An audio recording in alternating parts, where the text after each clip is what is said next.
Spark के online classes में आपका स्वागत है। आज हम अध्ययन करने जा रहे हैं महाराणा रायमल। उससे पहले हमने राणा कुंभा पढ़ा था, राणा कुंभा का अध्ययन किया था, तो उसका हम पहले रिवीजन कर लेते हैं। राणा कुंभा के बारे में बताया था, उनके जो फादर थे वो मोकुल थे और सौभाग्यवती माँ उनकी माताजी थी। तो राणा कुंभा जब जिलवाड़ा में मोकुल लड़ाई कर रहा था, तो उस दौरान जो चाचा मेरा और महपा पुआर उनको धोखे से मार दिए थे मोकुल को। तो ये चीज जैसे कुंभा को पता चलता है, कुंभा दौड़ के अपनी दादी के पास चला जाता है, वो वापस वहां पहुंच जाता है, बच के चला जाता है। उसके बाद में हंसाबाई को सारी चीजें बताते हैं। फिर हंसाबाई को उनका भाई रणमल याद आता है, फिर वो रणमल को बुलाती है और बुला के सब सारी चीजें बताती है। फिर रणमल के आने के बाद में जो चाचा मेरा और महफा पुआर था, उनको चाचा मेरा को मार दिया और महपा पुआर भाग गया था। तो इस प्रकार जो मोकुल के हथियारे थे उनको मार दिया था। उसके बाद में रणमल बोलता है मैं वापस चलता हूं, लेकिन हंसाबाई ने उनको वहां रोक लिया था। फिर ऐसे ही रणमल का प्रभाव बढ़ रहा था मेवाड़ में। तो रणमल की एक गर्लफ्रेंड वहां बन गई थी बहारमली को एक बार रणमल ने बता दिया था कि मैं मेवाड़ का राजा बनूंगा और कुंभा को खत्म करूंगा। ये चीज फिर बहारमली ने हंसाबाई को बता दी। फिर हंसाबाई को चुंडा जी की याद आती है। फिर हंसाबाई चुंडा को वापस बुलाते हैं, उनको पूरी बातें हंसाबाई बताती है। उसके बाद में जो हंसाबाई है और बहारमली है और जो कुंभा है वो रणनीति बनाते हैं और रणमल को वहां मार दिया जाता है। तो अब कुंभा मेवाड़ और मारवाड़ दोनों जगह का राजा बन जाता है। उसके बाद में कंटिन्यू जो जोधा सिंह है वो अपनी मंडोर राजधानी हासिल करने के लिए प्रयास करता रहता है। आखिर में 15 साल बाद में लगभग मंडोर जीत ही लेता है। उसके बाद में हुआ क्या कि जो हंसाबाई ने कुंभा और जोधा के बीच में संधि करवा देता है। कुंभा और जोधा के बीच में संधि हो जाती है, जो आवण बावल की संधि जिसको बोलते हैं। उसके बाद में इतने दिन से लड़ाई चल रही थी, इस कारण जो जोधा सिंह था वो अपनी बेटी श्रृंगार कौर, उसकी शादी जो कुंभा का बेटा रायमल था उससे करवा दी गई ताकि शांति स्थापित हो सके।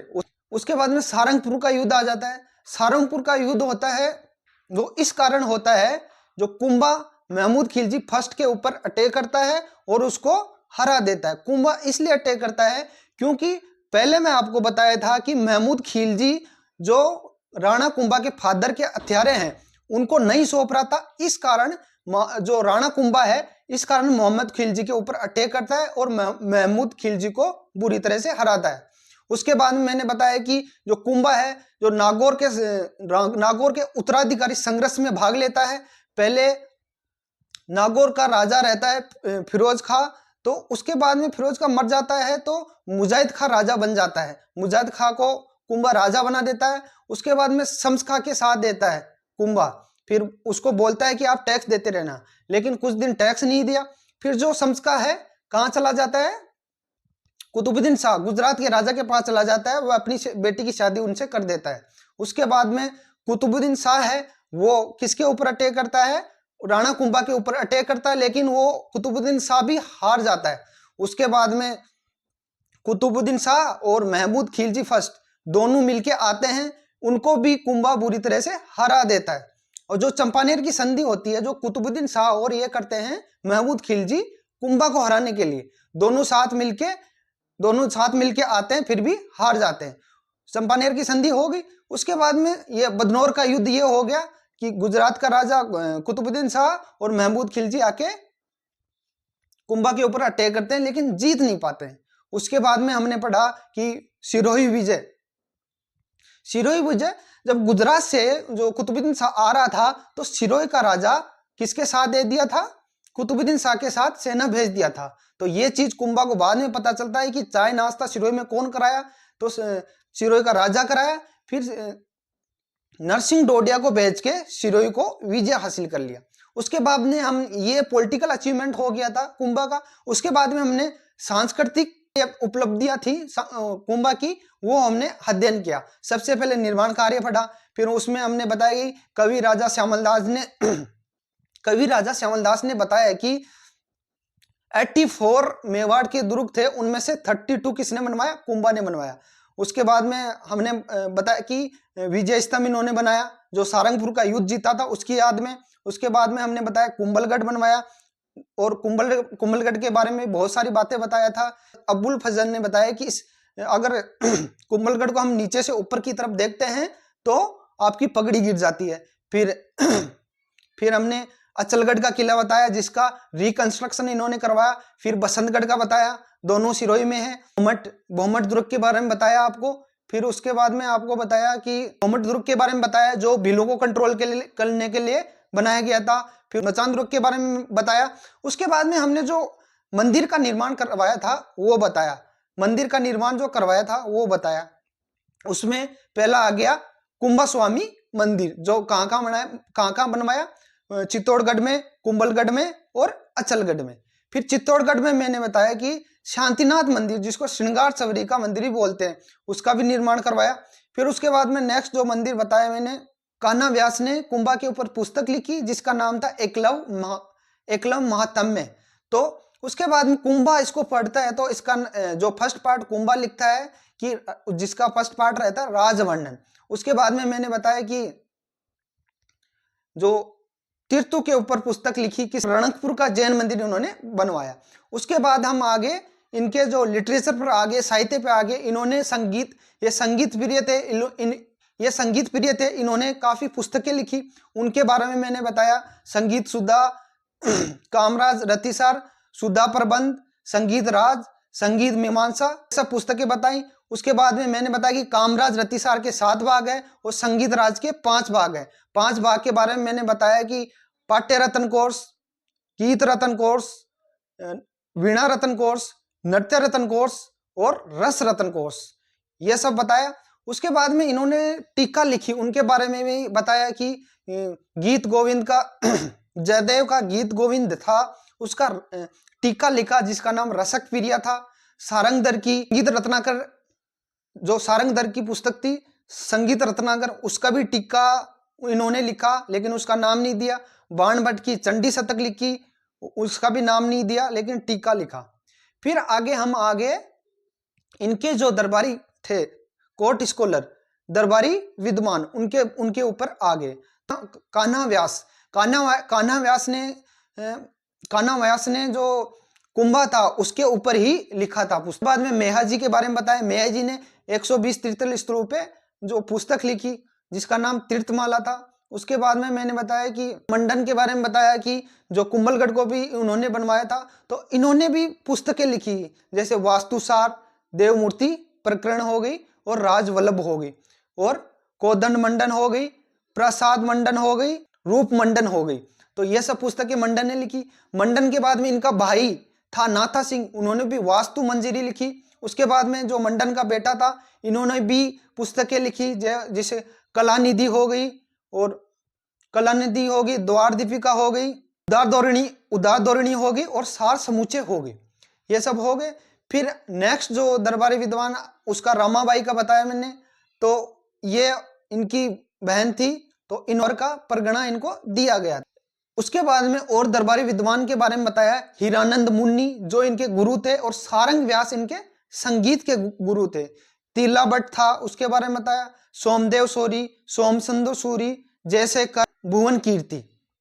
फिर अगला पॉइंट हमने कवर किया था टाइटल्स, उपाधियों के बारे में पढ़ा था। इनको हिंदू सुल्तान की उपाधि मिली, और इनको अभिनव भट्टाचार्य की उपाधि मिली, इनको हाल गुरु बोला गया, इनको चाप गुरु बोला गया, परम भागवत बोला गया, और आदि वराह, इनको ये सब उपाधियां इनको मिली थी। राणा कुंभा है, उसका रिवीजन कंप्लीट हो गया। अब हम जो अध्ययन करने जा रहे हैं, महाराणा रायमल। अब रायमल में दो टॉपिक मेन है कि रायमल की राजनीतिक अचीवमेंट और रायमल की सांस्कृतिक अचीवमेंट। तो हम सबसे पहले राजनीतिक अचीवमेंट पढ़ लेते हैं। राजनीतिक अचीवमेंट में ज्यादा कुछ नहीं है। राजनीतिक उपलब्धियां,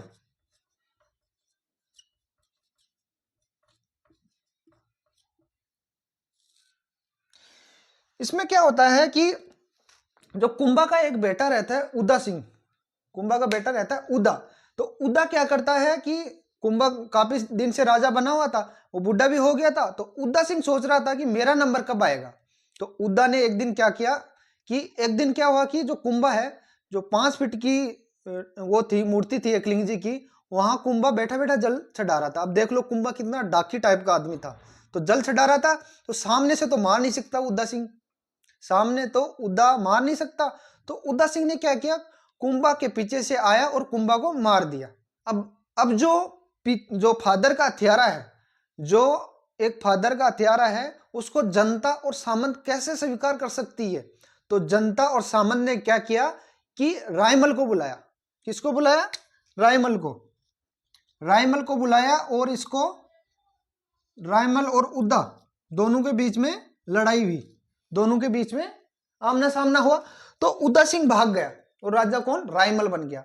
तो उद्दा सिंह भाग के कहां चला गया? मालवा में चला गया। तो लेकिन इनके बारे में बाद में बताया जाता है कि बारिश का मौसम था, तो बिजली गिरने से उद्दा सिंह वहीं मर जाता है। अब यही स्पष्ट हो गया, जो पिता का हथियार है वो राजा कैसे बन सकता है। ये इनकी राजनीतिक उपलब्धियां हैं, इसमें ज्यादा कुछ नहीं है। उसके बाद में हम अध्ययन करेंगे जो सांस्कृतिक उपलब्धियां हैं, उनका अध्ययन करेंगे। नेक्स्ट टॉपिक आ गया हमारा, जो रायमल है उनकी सांस्कृतिक उपलब्धियां।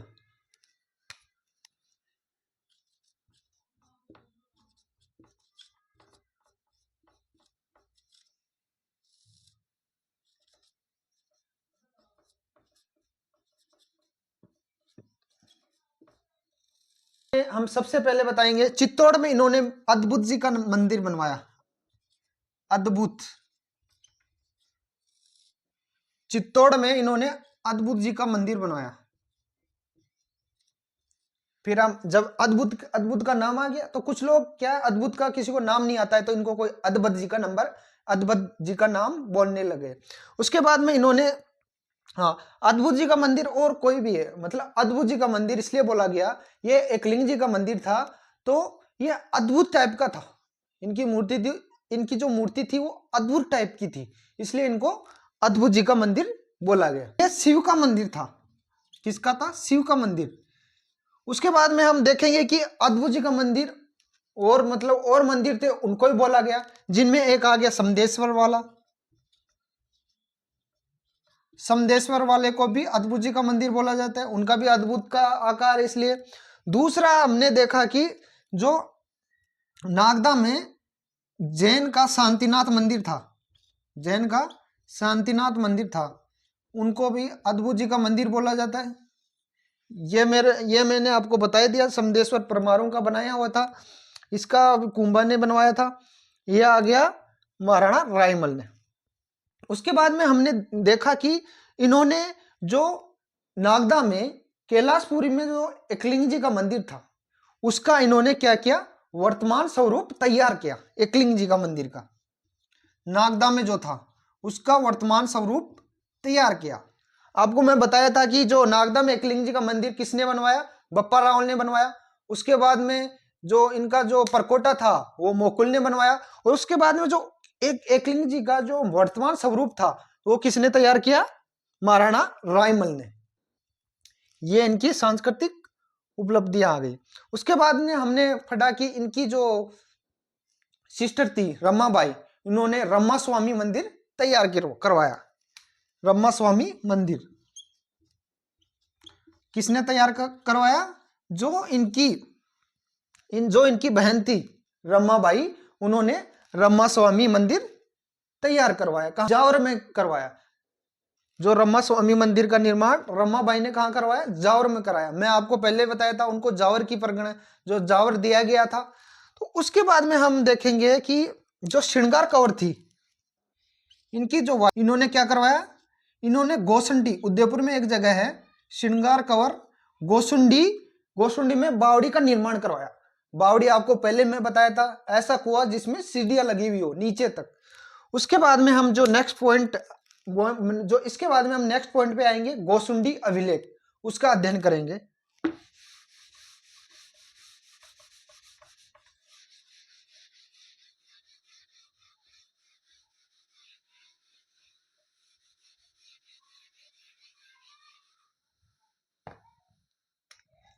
नेक्स्ट टॉपिक है गोसुंडी अभिलेख।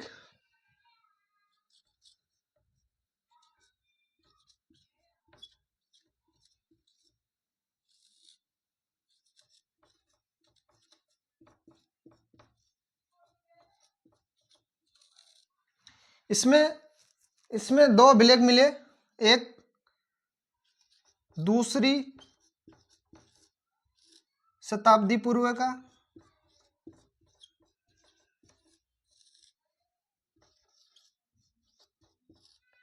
एक इसमें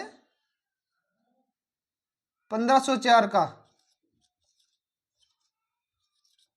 1504 ईस्वी का। इसमें जो 1504 ईस्वी का, इसमें ये किसका अभिलेख है? ये श्रृंगार कंवर का लिखाया हुआ अभिलेख है। किसका है? श्रृंगार कंवर, जो रायमल की वाइफ थी। इन्होंने बताया कि इनके दादाजी का जो नाम था वो रणमल था, इनके जो फादर का नाम था वो जोधा सिंह था। और इन्होंने ये भी जानकारी, जो इन्होंने जो बावड़ी बनाई थी उसका भी इसमें जिक्र है। इन्होंने बावड़ी बनवाया था गोसंडी में। आपको जो 1504 वाला याद रहे ना रहे, लेकिन ये आप दूसरी शताब्दी पूर्व वाला आपको याद रखना ही रखना है। दूसरी शताब्दी ईसा पूर्व,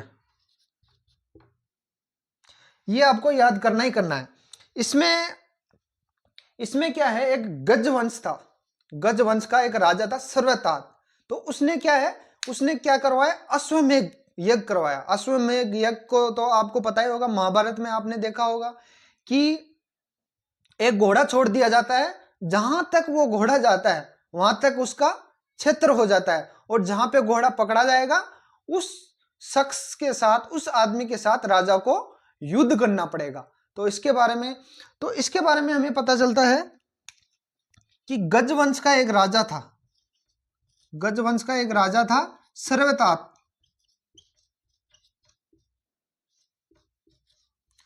अश्वमेध यज्ञ करवाता है,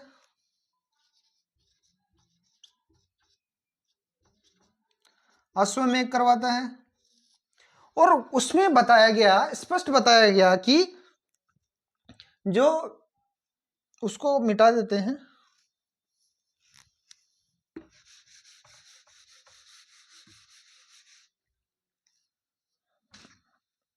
अश्वमेध यज्ञ करवाया, सर्वतात राजा था। और इसमें प्रॉपर बताया गया कि जो श्री कृष्ण और सकृष्ण की, वासुदेव और सकृष्ण की पूजा अच्छे से की जाती थी। अब आप पूछोगे ये सकृष्ण क्या है, संकर्षण क्या है? ये है श्री भगवान का, जो वासुदेव है उनका भाई का नाम। तो यहां से पता चल रहा है कि उस टाइम में भी भागवत धर्म को मानने वाले थे। अब आपको जो क्वेश्चन आएगा, इस प्रकार घुमा के भी आ सकता है कि राजस्थान का ऐसा कौन सा ओल्डेस्ट अभिलेख है जिसमें भागवत धर्म को महत्व दिया गया? तो ये आपका अभिलेख आ जाएगा दूसरी शताब्दी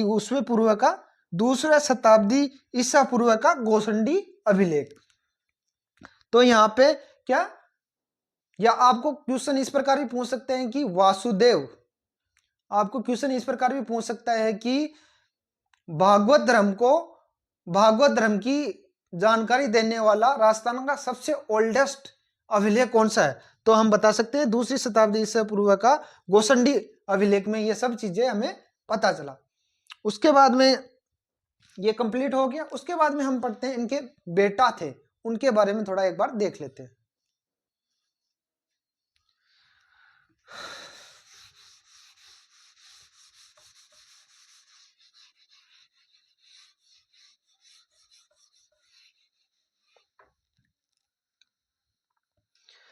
सबसे पहले इनके बेटा है जो पृथ्वीराज है, उनके बारे में पढ़ लेते हैं।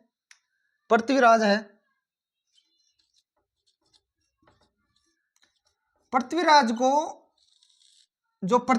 उसको उड़ना राजकुमार भी बोला जाता था। उड़ना राजकुमार इसलिए बोला जाता था क्योंकि आज अगर यहां नागदा में लड़ाई कर रहा है तो कल वो चित्तौड़ में पहुंच जाएगा, फिर वो अजमेर में पहुंच जाएगा, मतलब उनका एक्शन था हवा की तरह था, इसलिए उनको उड़ना राजकुमार बोला गया। उड़ना राजकुमार जो जो इनकी रानी थी पृथ्वीराज की, तारा, जो तारा थी वो अजमेर में रहने लग गई थी, तो उस गढ़ का नाम पड़ गया तारागढ़।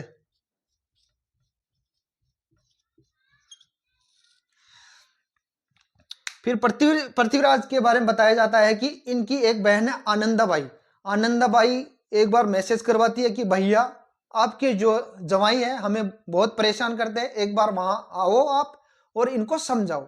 तो इनका जो जवाई था वो सिरोही का राजा था, सिरोही का राजा था जयमल देवड़ा। और इनके जो हस्बैंड थे, इनके जो पति थे, उनका नाम था जगमाल देवड़ा।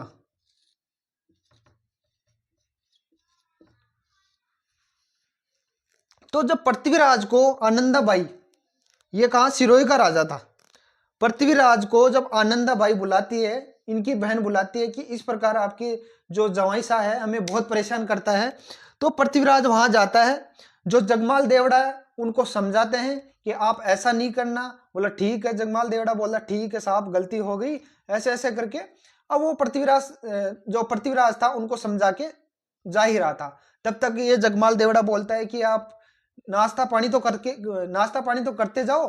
बोला नहीं, हम नाश्ता पानी नहीं करते।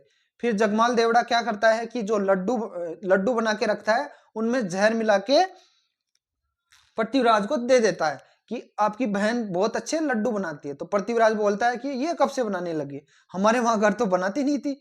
तो इन्होंने क्या, वो लड्डू ले लिए, तो इन्होंने रास्ते में खाए और पृथ्वीराज वहीं खत्म हो गए। जो इनका अगला बेटा कौन था, जयमल।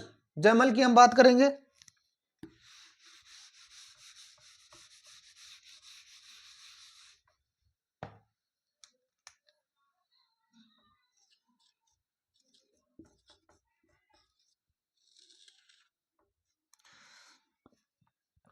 अब जयमल के बारे में बताया जाता है कि एक जयमल के बारे में बताया जाता है कि एक सुल्तान सोलंकी था।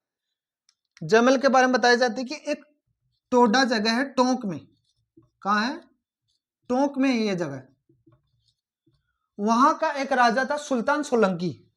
कौन था, सुल्तान सोलंकी।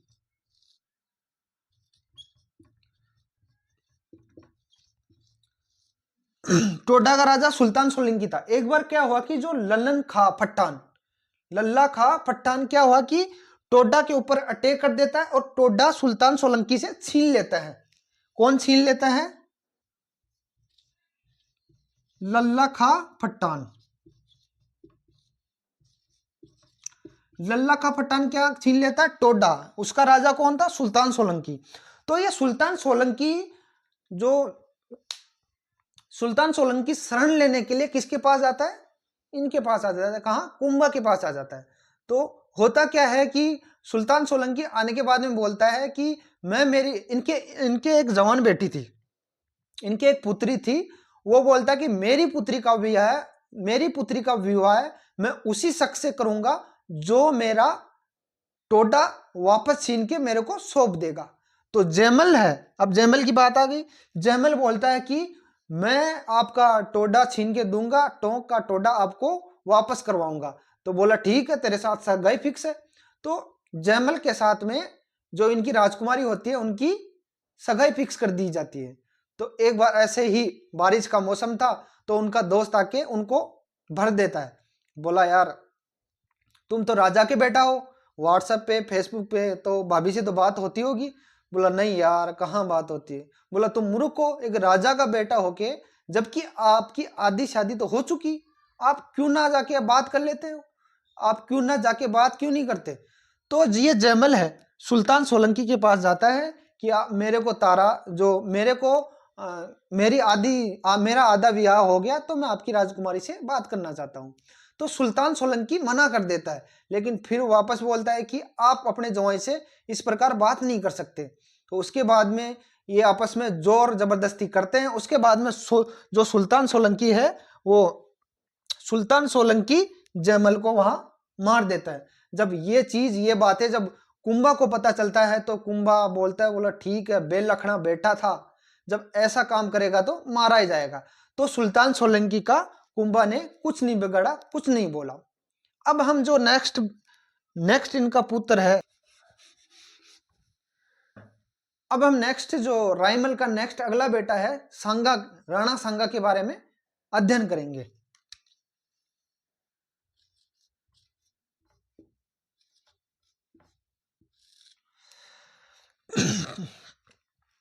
राणा सांगा के बारे में बताया जाता है कि जो इनके 3 पुत्र हो गए, पृथ्वीराज जिनको उड़ना राजकुमारी बोला जाता था, और जयमल के बाद में आ गया राणा सांगा। तो इनके बारे में बताया जाता है कि एक बार क्या हुआ कि जो राणा सांगा के सामने ये तीनों क्या मतलब आपस में लड़ाई कर रहे थे। बोला मैं राजा बनूंगा, पृथ्वीराज बोलता है मैं राजा बनूंगा। तीनों को लेके कौन, इनका एक काका रहता है, इनका एक चाचा रहता है सारंगदेव। तो सारंगदेव इनको बोलता है कि आप तीनों मेरे साथ चलो। चित्तौड़ के जस्ट बाहर ही एक बुढ़ी औरत बैठती है, वो भविष्यवाणी करती है और वो बता देगी कि कौन राजा बनेगा। तो सारंगदेव इन तीनों को कहाँ लेके जाते हैं, वो बुढ़ी औरत के पास लेके जाता है। वहां लेके जाता है तो पृथ्वीराज गुस्से में, वहां बता, थोड़ी देर वो बैठ के वो उनको बताया गया कि जो सारंगदेव था उन्होंने वो बुढ़ी औरत को बताया कि इनमें से कौन राजा बनेगा। तो इन्होंने थोड़ा वेट किया। तो तब तक जो पृथ्वीराज था वो पूरी तरह से माउंट हो गया कि बुढ़ी बताती है नहीं, आप बताते हो नहीं बताते। बोला बता रही हूं। बोला जल्दी बता फिर। बोला आप तो नहीं बनोगे राजा। तो पृथ्वीराज बुरी तरह से गुस्सा हो जाता है। फिर बोला इनमें से दोनों में बता कौन बनेगा। तो बोला, फिर उसके बाद में जो बुढ़ी औरत और रहती है वो बोलती है कि ये सांगा राजा बनेगा। तो तब तक जो पृथ्वीराज है उसके ऊपर अटैक करता है और एक आंख तलवार से बाहर निकाल देता है। फिर राणा सांगा, जो सांगा है, राणा सांगा वहां से भाग जाता है। तो भाग के एक रूप नारायण का मंदिर है सेवंतरी गांव में। कहाँ है? सेवंतरी गांव में। सेवंतरी गांव में किसका है? रूप नारायण का मंदिर। सांगा वहां जाके छिप जाता है। तो वहां एक यात्री आया हुआ था, बिदा जेत मालोत। कौन? बिदा जेत मालोत। तो जो ये सांगा था, सांगा ने सारी कहानी बता दी कि इस प्रकार पृथ्वीराज और जगमाल मेरे पीछे पड़े हैं। तो वो मंदिर में जाके छुप गए और बिदा जेत मालोत को पूरी कहानी बता दी। बिदा जेत मालोत वहीं था, तो उसकी एक छोटी मोटी टुकड़ी भी थी। तो फिर जैसे पृथ्वीराज आता है तो बिदा जेत मालोत को बोलता है कि कहाँ छिपा है, बता कहाँ छिपा के रखा है। क्योंकि उसको पता चल गया था कि जो सांगा है इधर ही छुपा हुआ है।